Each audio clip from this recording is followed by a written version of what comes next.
Mode. So, hello, my name is Lon Safko, and I'm the author of the two best selling books, The Fusion Marketing Bible and The Social Media Bible. And today we're going to talk about social media, the big picture.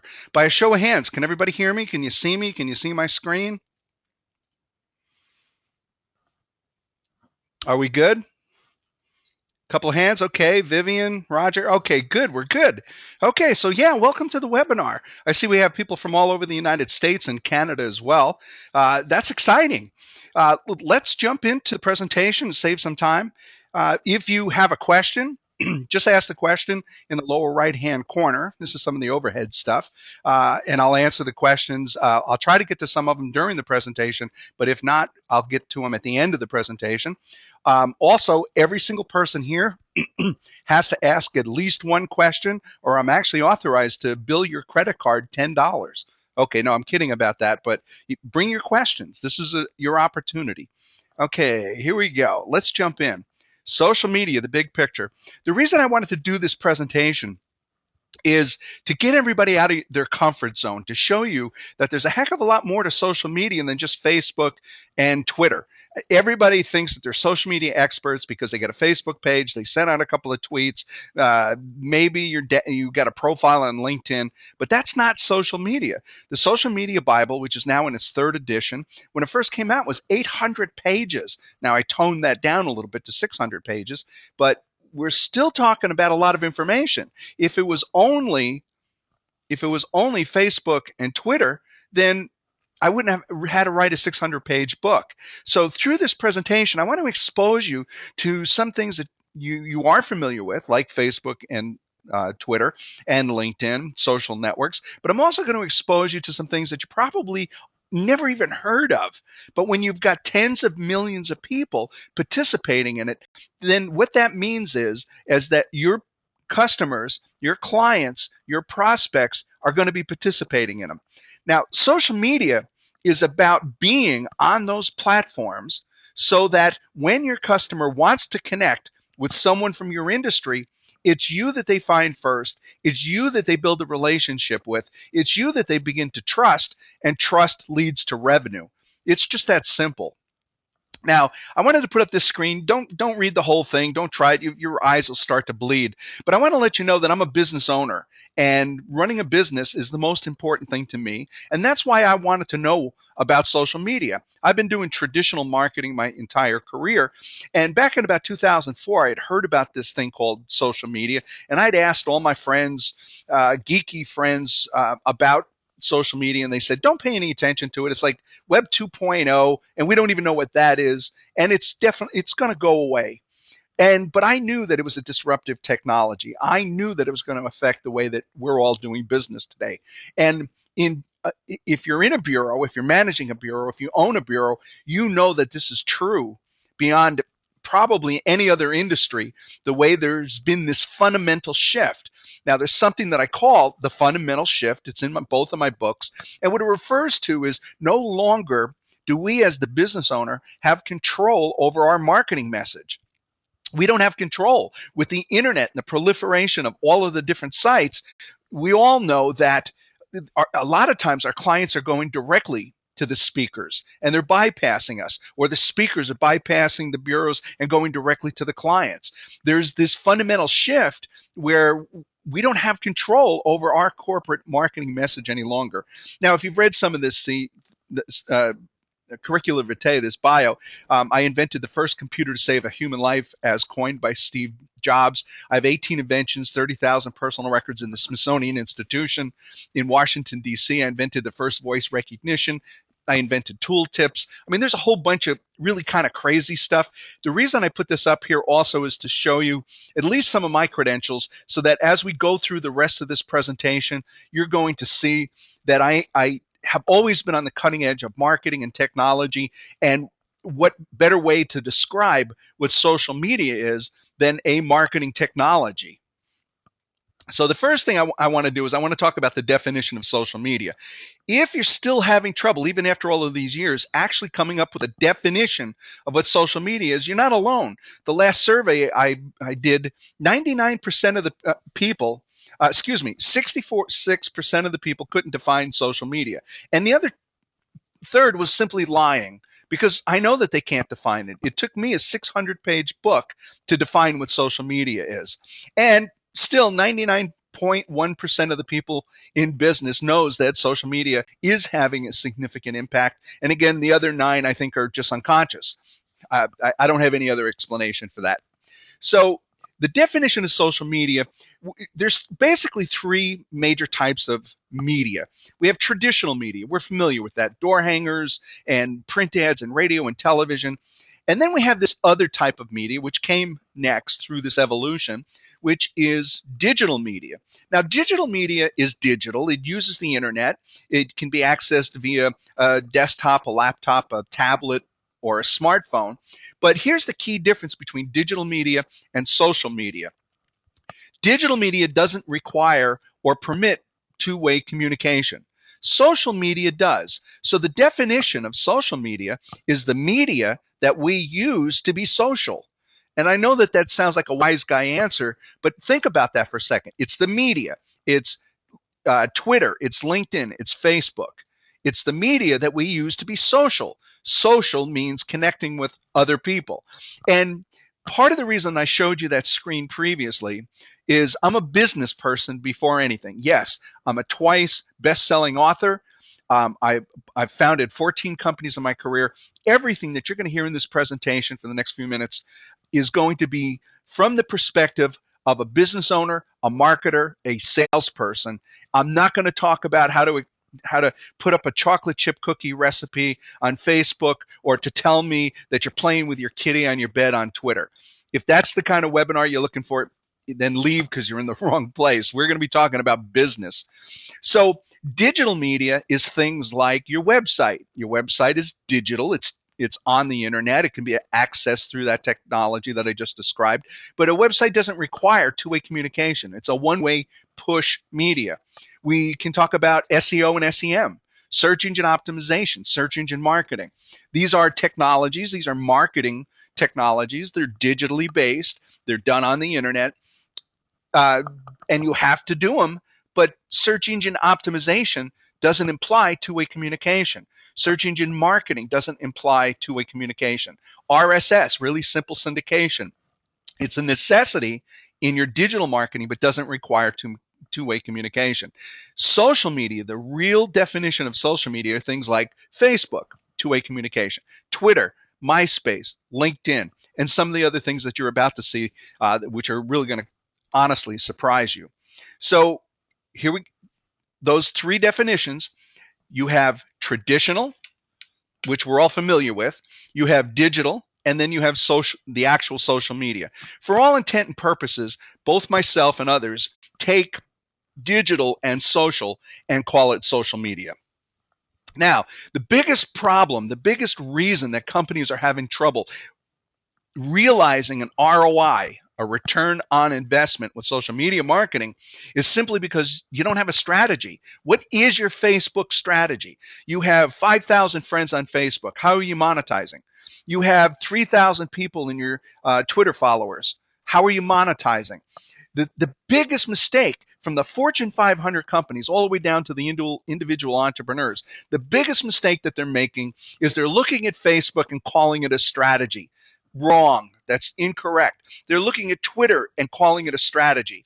And part of the reason that the trend in 2012 has been social media experts hired into the large companies at large salaries have been getting fired and laid off because there hasn't been a reported ROI, is because they don't get it. Companies don't get that Facebook's not a strategy. These are tools. When I talk about the fusion marketing concept tomorrow, we're going to spend a lot of time on tools, tactics, strategies, objectives. That's the focus of tomorrow's web presentation. Today, I just want you to understand that these are tools. They're not strategies. And if you look at them as strategies, then that's where you're going to fail when you implement and expect results. Now, if you're having trouble understanding what social media is, I don't blame you. I mean, it's a full-time job for me just to keep up with it. Here is just some of the companies, and I'm telling you some. This probably doesn't even represent 8% of the overall social media companies that are out there. And I put the slide up on purpose. So if you're feeling overwhelmed, well, this is why, because there's just so much to sort through. This presentation and tomorrow's is going to sort through that, and it's going to show you how to pick the best tools for your companies so that, and what we're talking about is communication. Strictly communication. Think about it. Traditional media is communication. Digital media, social media is communication. It's communicating with your clients, your customers, and your prospects, and it's about turning all of that into revenue. So I'm going to help you pick these out. Now, part of the way that I'm going to help you, and we're going to get into it more tomorrow, is this trinity of social media. In the Social Media Bible, I talk about the trinity of social media: blogging, microblogging, and social networks. If you can do just these three things in the entire world of social media: blogging, microblogging, social networks, you got 90% of everything that you need to do. And if you can do this well, I promise that you will see an ROI. You will see an ROI. And we're going to talk about these now. Let's get into it and actually talk about each of those. And I see, Vivian, it says, how can I get information about tomorrow's webinar? Good question. I'm going to have to think about that because I sent it out in the same email that you received to get information about this. So check and see if you have that. Okay? All right. Microblogging. Let's start with microblogging. Twitter. You hear a lot about Twitter because it's really popular. There's over 200 million people currently using, 500 million people using Twitter. You know, that's a half a billion people. Yeah, you're going to hear about it. Now, here's the deal with Twitter. It's about followers and following. And really, it's nothing more than text messaging. So think about it. Those are the three main components. So don't get overwhelmed with all the other nonsense that you hear about Twitter. Three things. You're going to follow people. People are going to follow you. And you guys are going to pass what's called SMS text messaging, just the same text messaging that you shoot back and forth to your friends and family. Instead of it going to an individual, it's going to go to groups. That's it. Now, you're going to follow people. Who are you going to follow? You're going to follow people in your industry, thought leaders, people, influencers, or what they call mavens, people that are creating the news in your industry. You're going to follow maybe people in Washington that may have are in the process of working on different bills that's going to affect how you do business. You can hear about this news on the television, or maybe if you're still reading a newspaper, the next day, or you can get an update instantly into your cell phone or into your email via Twitter by following these people that are going to influence what you do for a living. Does that make sense? Think about all the unbelievable people. I mean, I follow people like Richard Branson and Biz Stone, the founder of Twitter, because I want to see what they're doing on the cutting edge of marketing and the cutting edge of technology. Gary Vaynerchuk, awesome guy, totally got social media and figured out how to use it. So I'm going to follow him because he's going to give me good updates. Now, people are going to follow you. Your customers, your clients that you work with should follow you, because if you've found a new speaker that speaks on a subject matter that might be hot, like social media, you found a special, a new workshop, anything that is going to help your businesses, your event planners, your HR managers, your director of learning, anything that you can give them that's going to make their job better, they're going to want to follow your tweets. So remember, this is all about content. Content is king. Content is the most important thing. And let me give you an example. I send out tweets 3 times a day, 5 days a week, Monday through Friday. And every tweet has something in it about either fusion marketing or social media marketing that you could directly apply to your company. And I guarantee that unless you do this 40, 50, 60 hours a week like I do, you're probably not going to be aware of this. So when my tweet comes in, people are going to read it, because it's not about my cat on my bed or my plane being 15 minutes late, or that I decided today that I'm going to have bacon with my eggs, or this isn't the sunrise lovely. I don't do that. And if you're following people that do that, We don't have time for that. If it doesn't convert to revenue, then stop doing it. And there's a button called unfollow. And if I'm getting sales pitches, if I'm getting nonsense, I'm going to unfollow those people because I don't care. I'm going to say that again. I don't care about your cat, your bacon, or your plane. I want information from you that I can use in my business. So if you can achieve that and you build a following, then you're going to be successful. And keep in mind, your following is not just about your network. It's about your network's network. And what that means is that I think I have about 10,000 people in my network. This is an old screen. I should do a fresh screen capture. When I send something out to that network, they appreciate that I've taken the time to give them something of value. They'll then retweet it. It's called retweeting. They just pass it on to their network.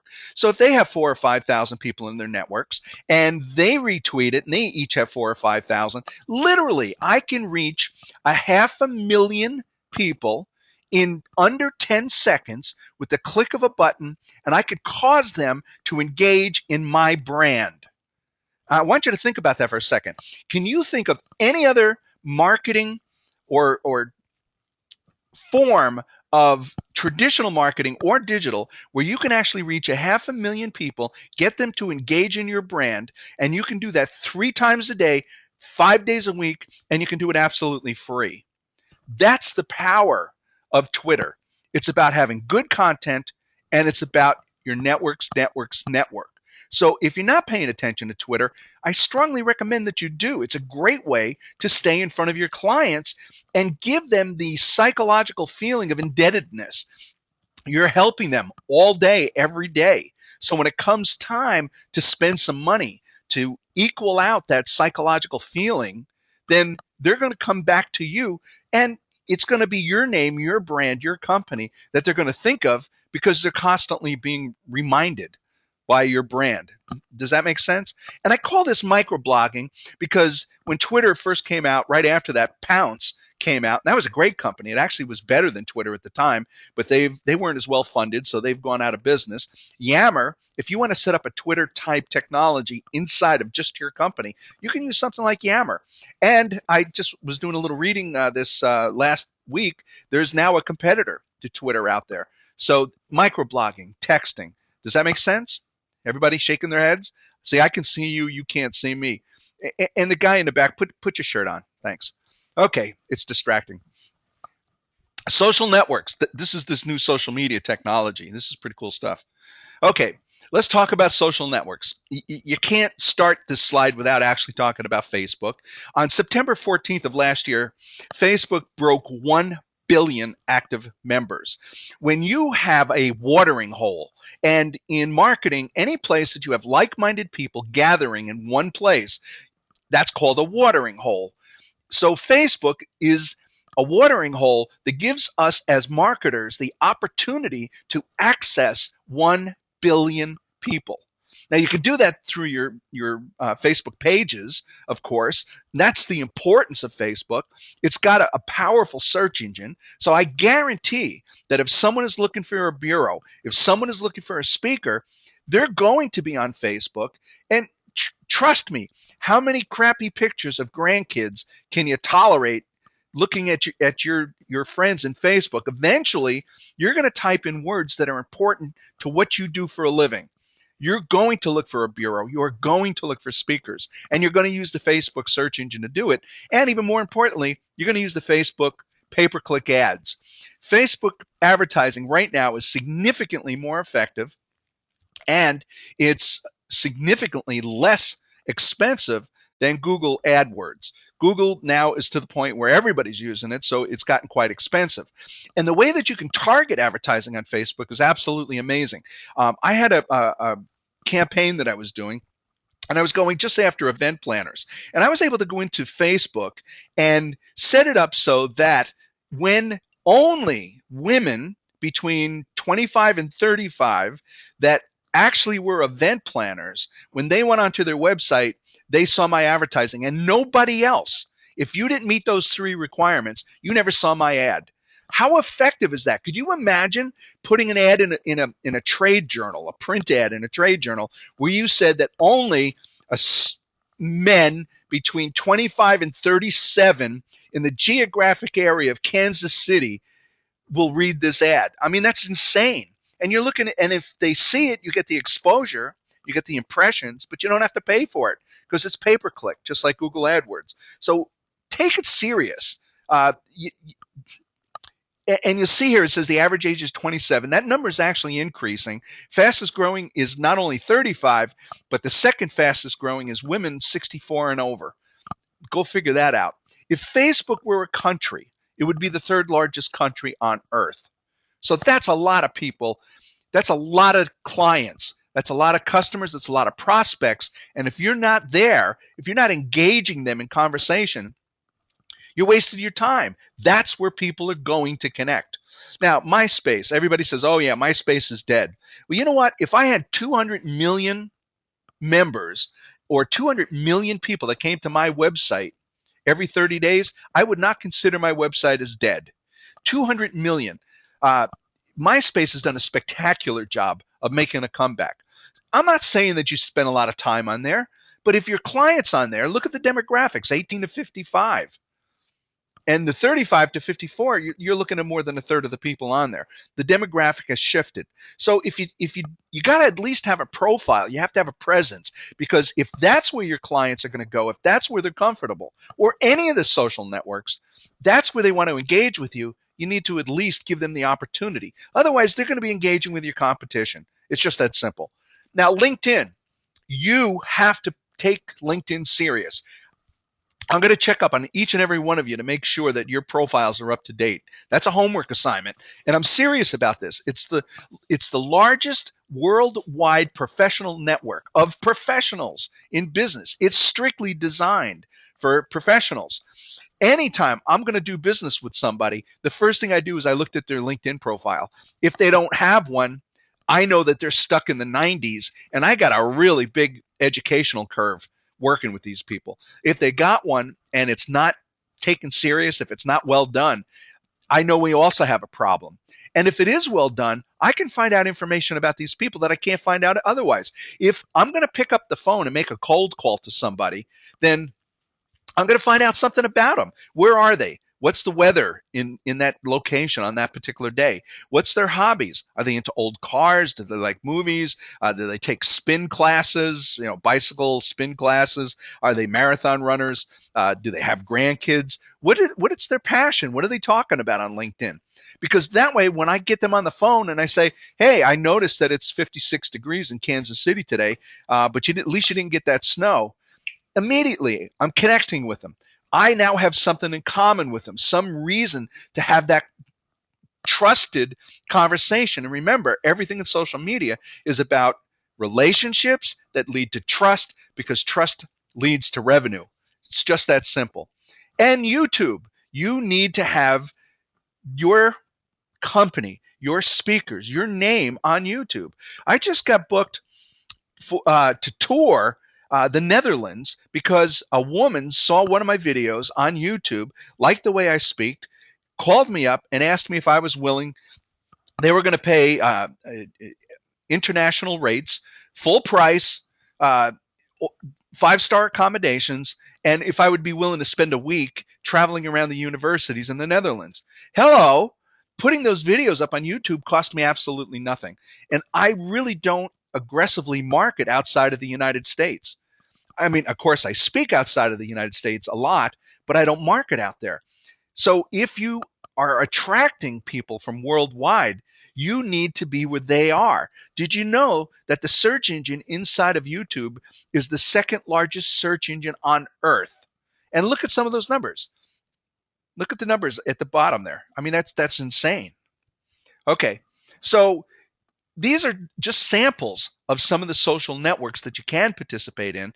And tomorrow's presentation, I'm going to talk about how to identify which ones are important for your company, your clients, and your prospects. And we're going to show you how to actually get into the weeds with these. But these are the top ones: Facebook, LinkedIn, and YouTube. And I know a lot of people don't think of YouTube as a social network, but it is. You're putting up video. Human beings connect on a much higher level if they can actually see your face, see your facial expressions while you speak, which is why I launched this webinar with my webcam on so that you can see me speak. And I'm going to do the Q&A with it so that we can connect. That's the importance.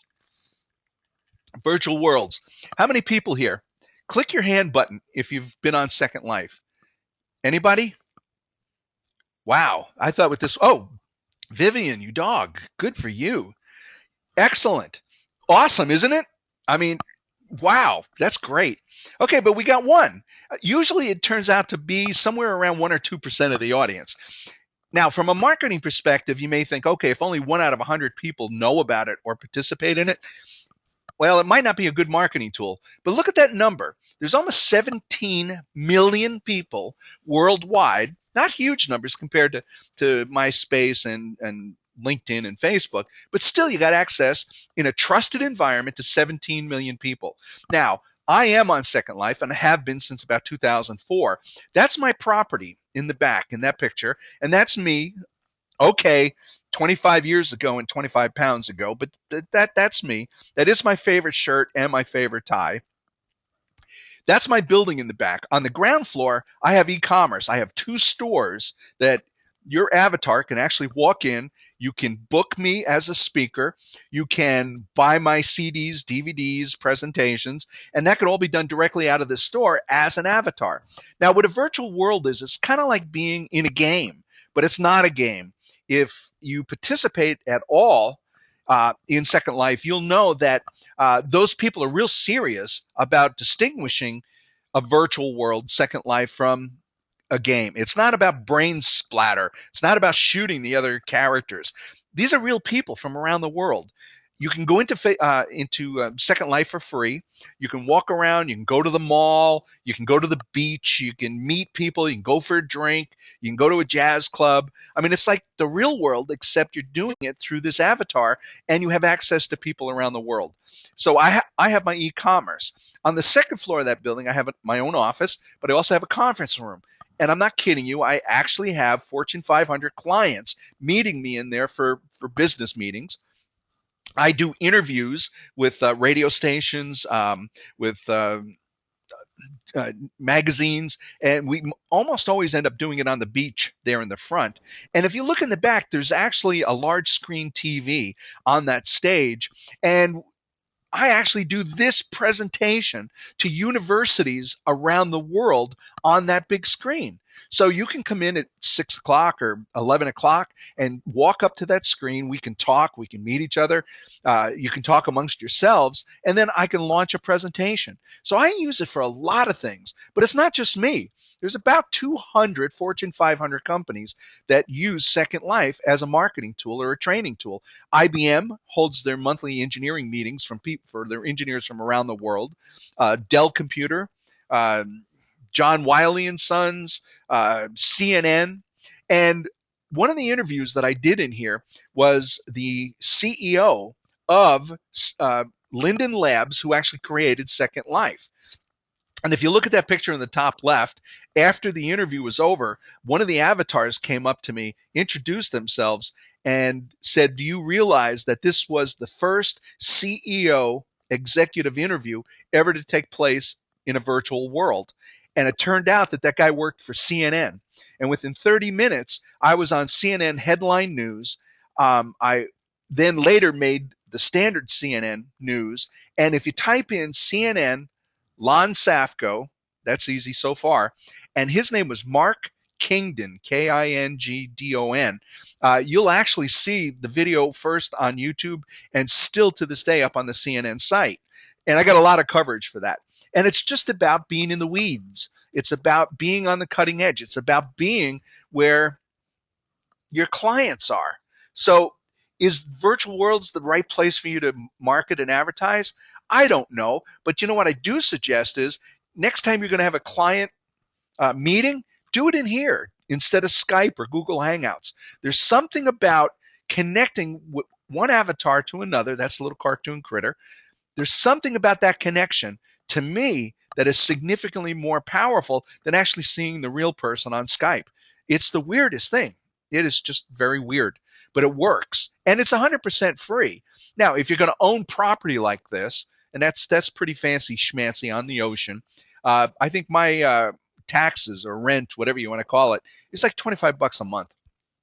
Small investment for me because of the way I use it. So virtual worlds, probably never heard of it. I'm sure you never thought of it, but I want you to be aware of it because remember, I promise this presentation, I'm going to try to push you out of your comfort zone.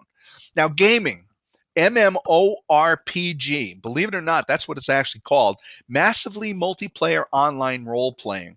Now, if you look at the top two, World of Warcraft and Halo 3, World of Warcraft has about 17 million players, 17 million, and these are rabid fans. These people love these online games, and I can certainly understand it.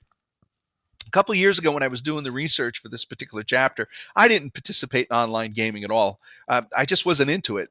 And my brother and I, when we before both of us were married, I used to do the county fairs and drive demolition derby. Yeah, I know it's crazy.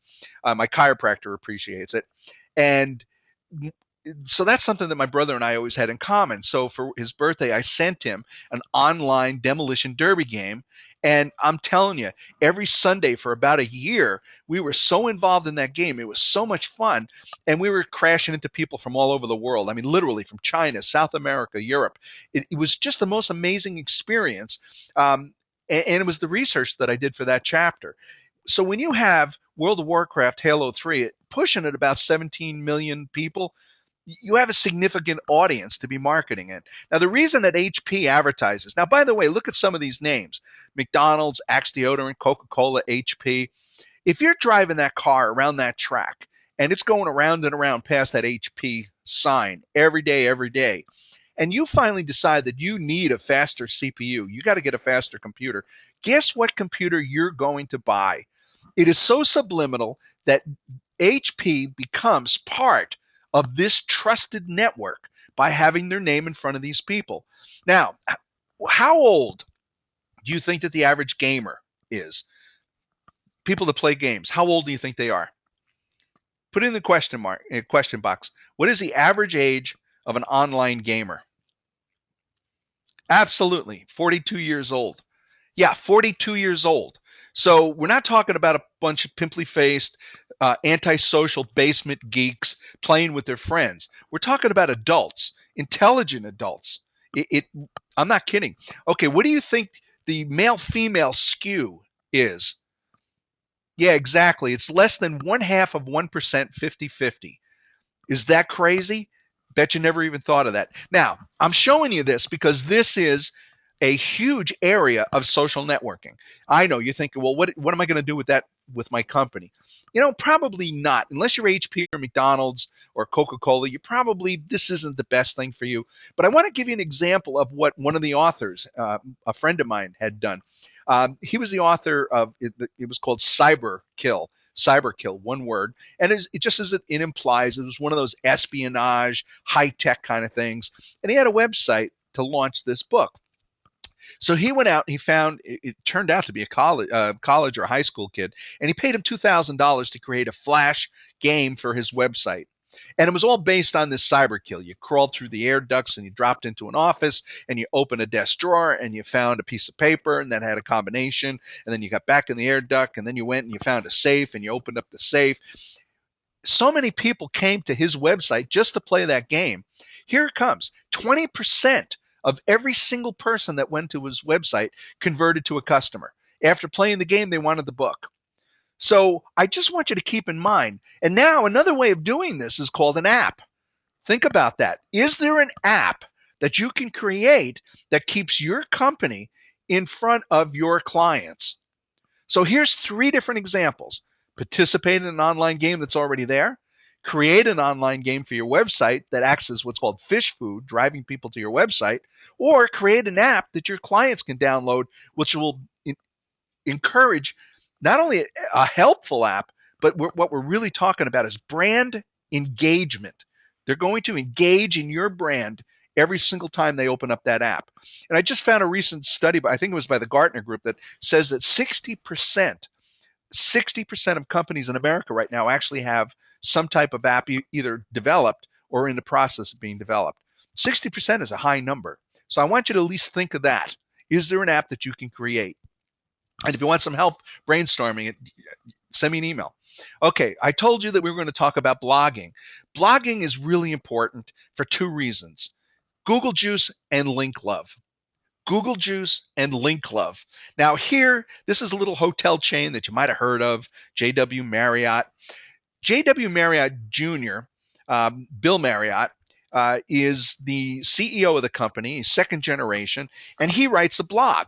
And he gets, I want you to see that number, lower right center of the screen. He gets about 600,000 visitors every month to his blog. Are you kidding me? Why would anybody go to a Marriott blog site? Why? Just give me a room, make sure it's clean, give me a good price, let me sleep, and then I'll pay you to do that. I don't care about your blog, but 600,000 people do. So if you can create a blog and drive 600,000 potential customers to your website, would you take the time to do it? Now, I'm not promising 600,000, but we are talking about large numbers. It is a way to drive people to your website. Now, there's something, creating a blog, honestly, is just as simple as writing a half a page in Word. The tools are the same: underline, image insert. It's not that hard. So creating a blog is just writing once a week something that your customers, your clients, your prospects can benefit from. And it's got to have one of two things: values. I didn't know that, or what's in it for me from their perspective. So that after they read your blog, they're like, wow, that's good. I can use that. Or, wow, I didn't know that. And they're going to pass it on word of mouth. More and more people are going to come, and you're going to get traffic, and that's going to give you Google Juice and Link Love. And I'll talk about that here in a second. Now, Bill Marriott writes his blog every single week. But let me tell you something: Bill is in his late 60s. He's never turned a computer on in his life. Did you hear me? I said he's never turned a computer on in his life. However, he participates, he writes, he contributes, he's into the game. How does he publish a blog? He simply uses a digital recorder. He records his ideas into this little recorder, hands it to his administrative assistant. They then type it up and put it online for him. Isn't that cool? So you know what? If he's never turned a computer on, there is no excuse for you. You need to do it. Now let me talk about something called the SEO implications of blogging. If you meet somebody who calls themselves a social media expert, here is a test question. And I want you to try this because it's hysterical. It weeds them out almost immediately. It's like a mirror with a vampire. Ask them, what is the SEO implications of blogging? And almost 100% of the time, they're going to stare at you and they're not going to have a clue. The SEO implications of blogging is two answers: Google Juice and Link Love. And you want Google Juice and Link Love. It's important to your company. Here's how it works. When I was writing the chapter on blogging, I had heard from some of the industry experts that the search engines, and let's just use Google as an example, gave preferential treatment to blogs. Now, I knew that that couldn't possibly be true. And the reason is that for 4 years, I traveled around the country and I taught SEO, SEM, email marketing in 2-day conferences, and I did 100 cities in a year. And I did that for several years. So I know this stuff cold, and I know that it takes 12 to 14 days for the search engines to pick up a new HTML standard web page and to index it, to come up with a number and to show it up in the indexing. And you don't get preferential treatment. The reason that Google beat out Yahoo is because their algorithm, their mathematic formula for determining the best possible page, was better. And what that meant is that if you typed in a set of words, either a word or a set of words, which is called a keyword or keyword phrase, and if you typed in a keyword phrase, Google returned better results. It was just that simple. So people started using it more than Yahoo because the results were better. You can find what you were looking for faster. Now, if you give preferential treatment, let's say to a company like Microsoft, because they're paying you more, well, wait a minute. Now you're skewing those results to the people with the biggest budgets, and that search engine would immediately go out of business. So Google, Yahoo, Bing, every one of them has to be very, very careful that they always have to return the best results. Those are called SERPs, search engine result pages, SERPs. Okay, so one of the first blogs that I wrote was something about Google, excuse me, it was about Subway suing Quizno. Subway sued Quizno for defamation of sandwich. What happened was they understood wisdom of the crowds. Quizno understood uh, brand engagement, and they went out and they asked their customers to create 30-second commercials that says why Quizno is better than Subway. And some of them were excellent. Some of them were, well, let's say libel could be a word that you might want to use in describing them. I mean, they were pretty strong commercials. Some of them were really funny. And so I wrote about this in a blog and I published it. Publishing a blog means you hit the publish button, which is exactly the same as the word save. You just save it and it's published and it becomes real. Now, I was going to wait the 12 to 14 days to see when it showed up in Google. Now, I had set Google alerts, and I'm going to talk about that in a second. What happened was is that from the time I hit the publish button to the time it actually showed up in Google, fully indexed, was about 30 minutes. 30 minutes, not 12 days. That's insane. I couldn't possibly believe that that was actually happening. Google, Yahoo, Bing, all of the search engines do give preferential treatment to blogs. Here's why. If you're looking for information on a particular subject and you want the best possible SERPs, the best pages to come back, and Google has a choice of returning my blog that I talked about those keywords and I published it on Friday, or your website that hasn't been updated since 2008, what do you think the best result is going to be? Yeah, my blog. And the reason is that blogs, by definition, are going to be fresh, new, cutting edge, latest information. Web pages, on the other hand, they're static. Once we create them, we almost never go back and update them, right? So they do play preferential treatment. So what happened was is that look at the date on the lower left-hand corner, December 3rd, 2007. Now remember, in technology, that was like 100 years ago. I mean, we were still riding horses back in Silicon Valley in 2007. That was a really long time ago. But that's the day that this actually happened. When I typed in those keyword phrases, Quizno, which had about 600,000 web pages that mentioned Quizno, Subway, which unfortunately, when they formed that company and they named it, they didn't anticipate the internet. So it came back with almost 34 million because it talks about underground trains.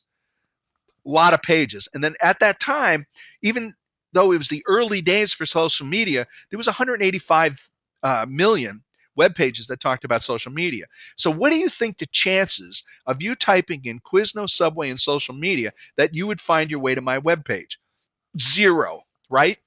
Let me tell you what happened. As a result of doing that one blog, if you typed in those two Fortune 1000 companies and the keyword phrase social media, which is the largest thing that has hit our lives, I was number one, I was number two, and I held the number four position. Now, that was back in 2007. I checked this about 3 months ago. I was number one, number two, and number four.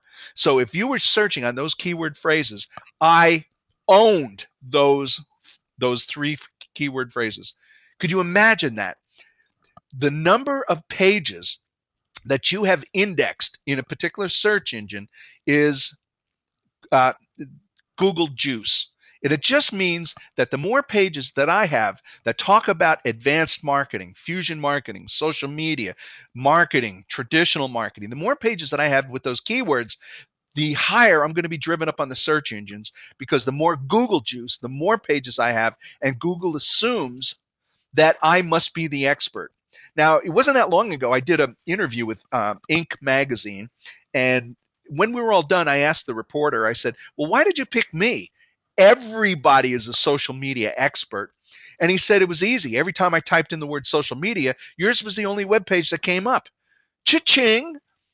Don't you want every time somebody types in speaker bureau, you're the one that comes up in the first, the second, and the fourth, and maybe even the third position? That's what this does for you, creating that Google juice. Now, link love just means that if you have good content, people will link their blogs, their websites back to your content. That is one of the top three things that Google looks at. The real name of it is external reputable link. So, okay, there's all this technical stuff. The reality is that if you just create a half a page blog once a week and put it out there, I guarantee you that I will push you to the top of the search engines for whatever keywords you're talking about. It's just that simple. Now, don't use blogger.com or typepad or one of those companies. Go get WordPress. Here's another test. This one for your technology person. Have them install WordPress on your website. It's free.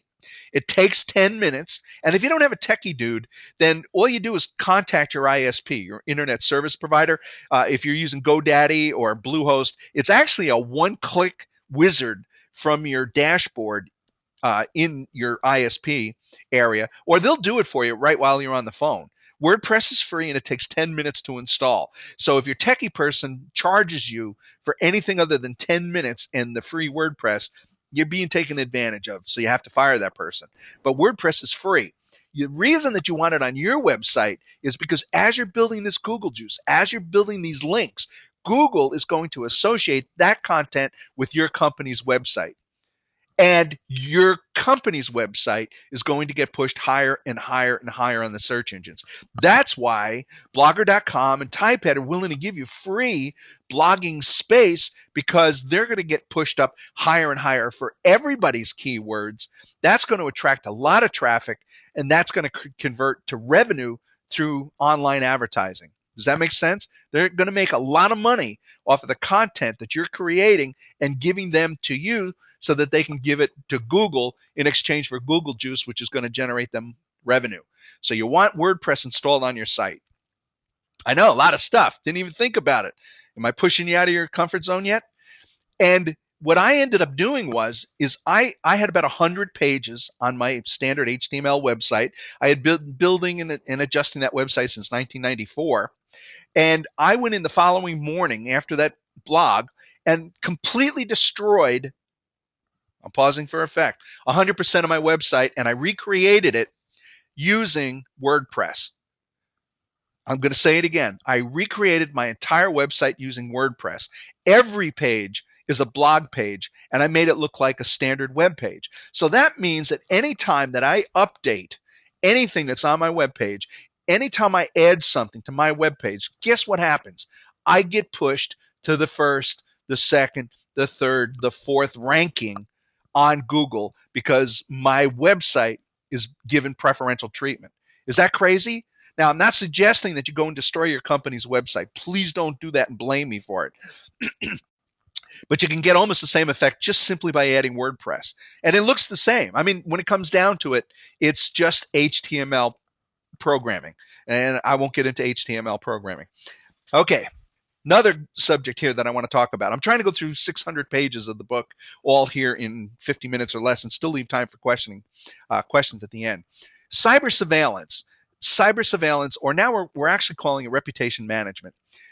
We, as marketers, as business owners, as account representatives, as salespeople, for the first time in history, we have a responsibility to not only ourselves, but to our company to monitor our personal and corporate brand.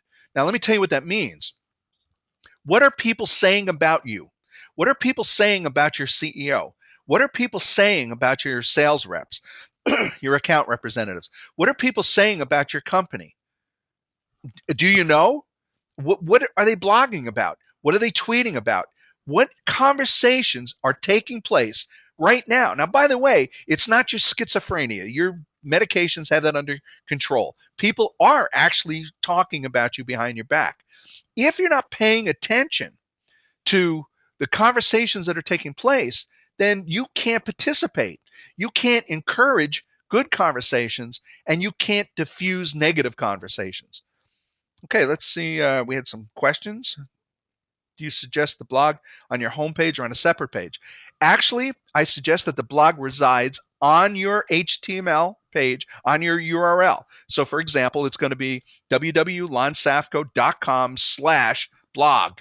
So it has to sit right on your your server because you want to grab all of that. I thought TweetDeck was closing down.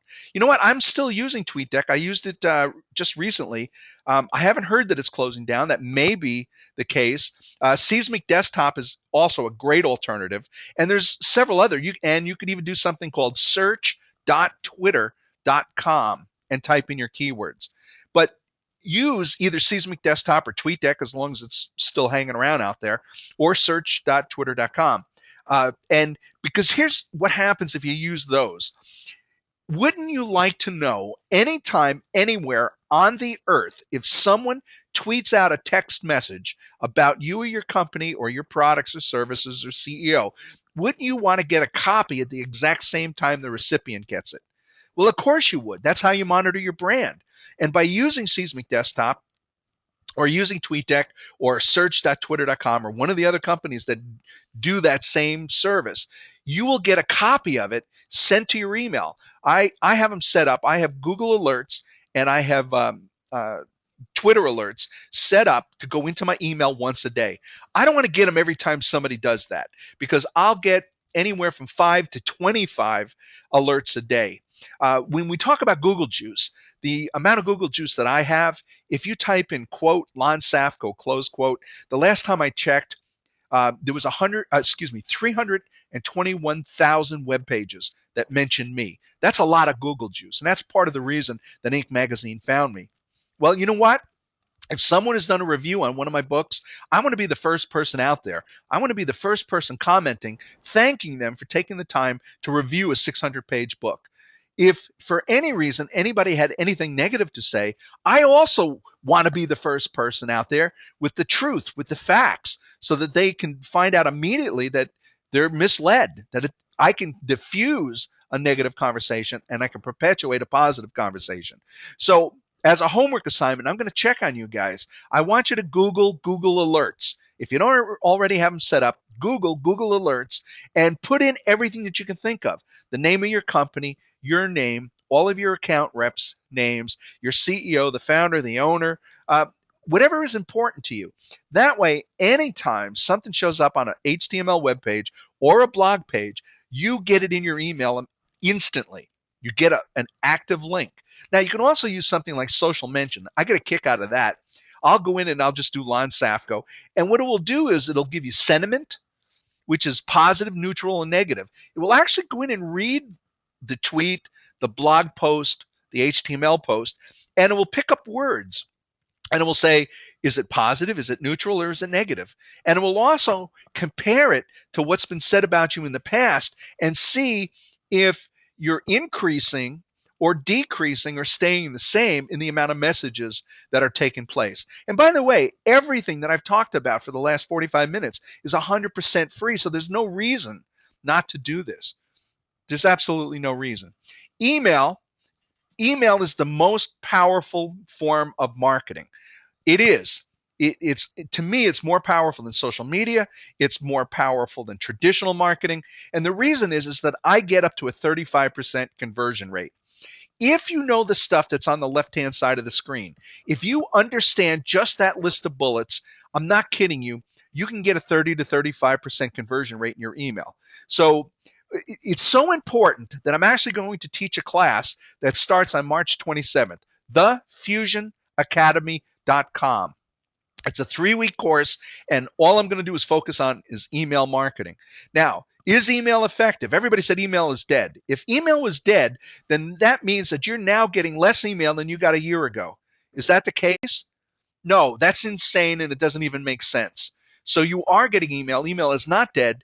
And it's just like everything else that we talked about in Twitter and the blog. It's about content. If you can give your customers good information, then they will read your email. It's just that simple. And even the national average, what's the national average? It's over on the side. It's like 14%, which when you consider that and compare it to direct mail, which actually has a 1/2 of 1% conversion rate, and you can get a 14 to 17% conversion rate and as high as 30% conversion rate, and email costs absolutely nothing to utilize. Why aren't you taking it serious? Let me ask this question. Aren't you here today as a result of an email? So no matter what we do on social media, eventually that conversation is going to move to email. You know that that's a fact. So email is critically important. Another screen, and then I'm going to open it up for any remaining questions. Mobile marketing. Mobile marketing is the fastest growing marketing segment on the planet Earth. Did you hear those words? I'm not kidding you about this. The fastest growing marketing segment on earth. And the reason is that everybody is moving from desktops, laptops over to mobile marketing, over to tablets, iPhones, smartphones, Androids, whatever. So just to put it in perspective, Nielsen, the rating company, this past summer released a report that the number of televisions in American homes dropped from 98 to 96%. I thought that that was insane because with the proliferation of flat screen TVs, the prices plummeting on flat screen, I thought that people would be putting them in their bathrooms and the kitchens. The number of TV sets dropped. Well, why would it drop? I'll tell you why. Because people aren't watching the news on their TV. They're not watching their shows. They're not watching their movies. They're not connecting with Hulu and Netflix on their televisions anymore. They're doing it on their mobile devices. The first homework the homework assignment that I want you to do for mobile marketing is the first thing I want you to do for this is I want you to take your smartphone and go look at your company's webpage. Tell me if it loads up properly. Tell me if you can click on the buttons properly. And I guarantee you, 100% of you, the answer is going to be no. But if we know this to be true, if we're doing this ourselves, then please pay attention to this and make sure that your website, at the very least, is mobile compatible. And then use QR barcodes. They're absolutely critical. QR barcodes connects printed material with the virtual world.